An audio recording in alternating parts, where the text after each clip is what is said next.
I'm Clay Williams. And I'm Lee Wilson. And we're Two Guys Outdoors. And today we're going to put up a parachute shelter for you guys. We found out about this from our one of my professors, Dr. Charles Chase at West Texas A&M. And he's an old SEER instructor, and he came up with a really good idea. Take a parachute and you cut it down into between 5 and 7 panels, or 9 panels depending on the size of the chute. And it makes a very lightweight, very packable, very easy to set up and versatile emergency shelter. And these are actually going to become our regular shelters. They're not terribly waterproof, but if you pull them taut, they're very water resistant. And we'll continue this series. This will actually be a series of videos on this shelter as we make improvements to the shelter and modify it and make it better. But we've picked out a nice little clearing here today, done a little bit of work, got all the cow pies out of the way. And we're going to show you how to set up a real basic version of this shelter. And we picked up this shelter at a military surplus store for, I believe, $25 for the entire chute.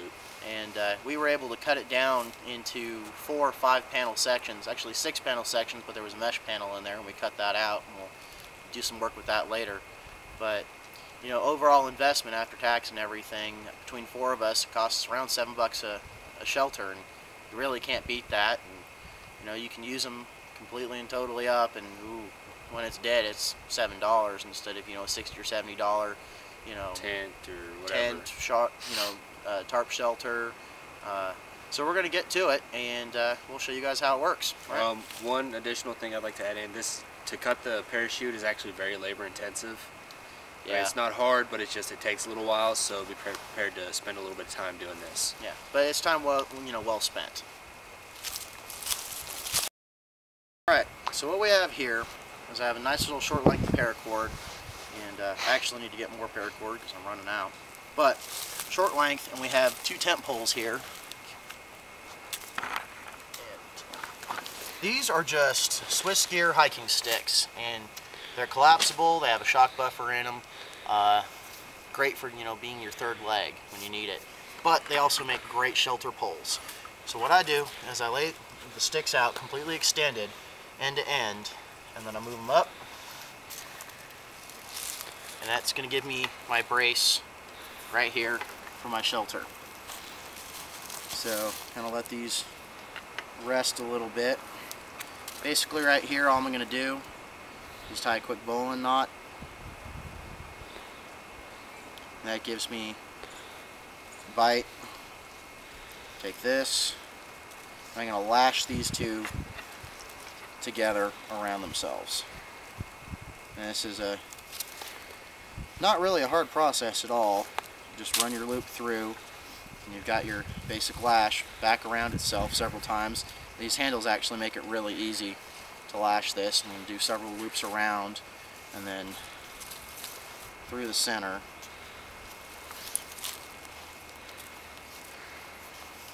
And due to the cork on these, it just works really well. And any old hiking sticks will do. I mean, these are just cheap and they work and they're light. They're made out of carbon fiber.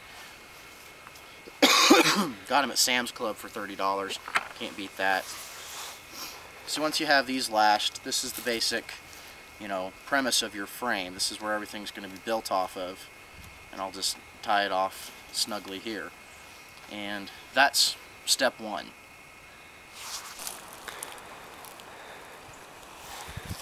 Alright, so what we've got here is the process we've made setting up our tarp shelter.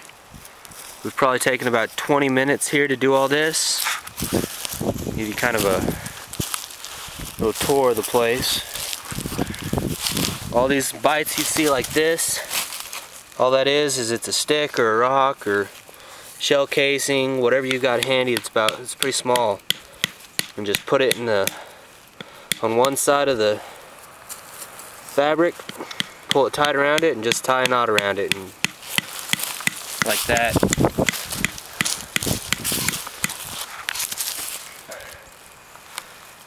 That pounding you hear is Lee finishing up his side of it.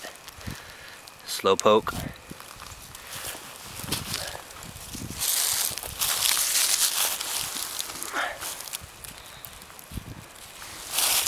Kind of show you what we've got going on with that. Looks like he's just doing Real basic hitches.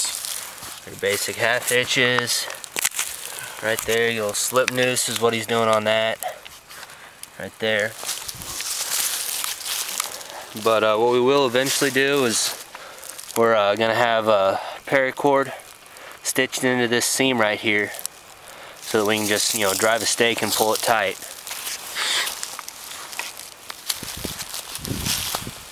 We've got our poles that we set up earlier that we lashed together. Just guide out to these little stakes here. You can't really see it because the paracord kind of blends in. Right there. As you can see, it's pretty roomy inside.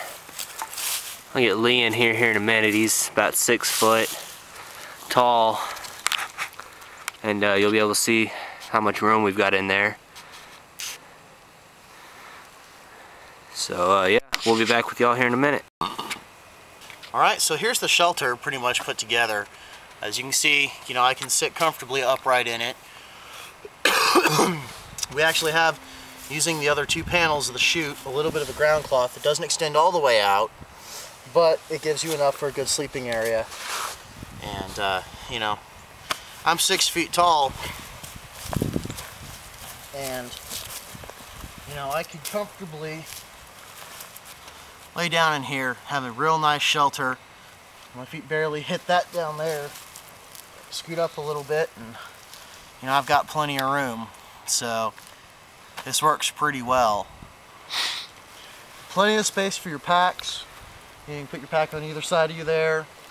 The shelter is pretty taut. If you can pull it out a little bit more, just a little bit more finagling with your guy lines and your ropes, you can actually make it a little more weather resistant. It's a fairly lightweight shelter. It's a great summer shelter, which is kind of what we use them for. Granted, you know, we're now kind of approaching fall, or in dead center in fall and approaching winter here, so I wouldn't say this is a very snow or sleet resistant shelter, but you know, as a quick emergency shelter that weighs about 1.6 to 1.8 pounds, you know, it's great. It took us 20-30 minutes to get it set up, and that's even with cutting tent poles or cutting stake poles. And you know, if you actually have some little aluminum stakes you can get at Walmart for $2 for a package of 4, it, you know, expedites the process. But we're pretty happy with it here.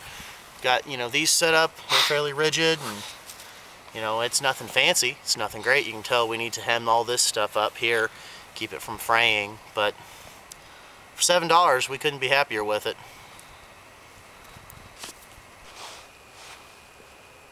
And there's Clayton, comfortably laying down in the tent.